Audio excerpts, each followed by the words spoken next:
এই মাত্র পাওয়া আবহাওয়া দপ্তরের সবচেয়ে গুরুত্বপূর্ণ খবর। ভোর রাত থেকে কলকাতা সহ আশেপাশের কয়েকটি জেলায় মুষলধারে বৃষ্টির পূর্বাভাস দিয়েছে আলিপুর আবহাওয়া দপ্তর। মঙ্গলবার রাত থেকে অবিরাম বৃষ্টি, বুধবার সকালেও কলকাতা সহ দক্ষিণবঙ্গের জেলাগুলিতে মুষলধারে বৃষ্টি, যদিও বেলা গড়াতেই আকাশ জুড়ে ঘন কালো মেঘ।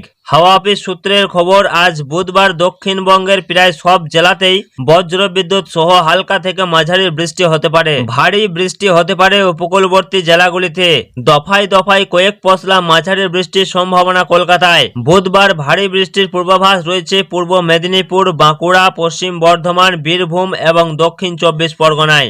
দক্ষিণবঙ্গের অন্যান্য জেলাগুলিতেও বৃষ্টি চলবে।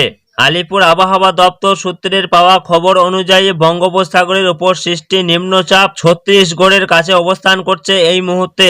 তার প্রভাবেই আগামীকাল অর্থাৎ বৃহস্পতিবার পর্যন্ত জেলায় জেলায় বিক্ষিপ্তভাবে মাঝারি থেকে ভারী বৃষ্টিপাতের সতর্কবার্তা রয়েছে। সমুদ্র উত্তাল থাকার কারণে মৎস্যজীবীদেরও মাছ ধরতে গভীর সমুদ্রে যেতে নিষেধাজ্ঞা জারি করা হয়েছে। আগামীকাল বৃষ্টি চলবে কলকাতায়, তবে শুক্রবার থেকে আবহাওয়ার পরিবর্তন হবে।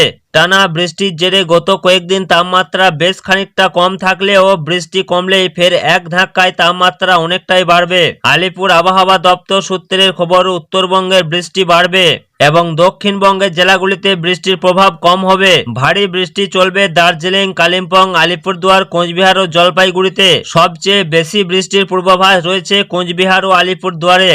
আজ সকালে কলকাতার সর্বনিম্ন তাপমাত্রা 25.2 ডিগ্রি সেলসিয়াস, যা স্বাভাবিকের চেয়ে 2 ডিগ্রি কম।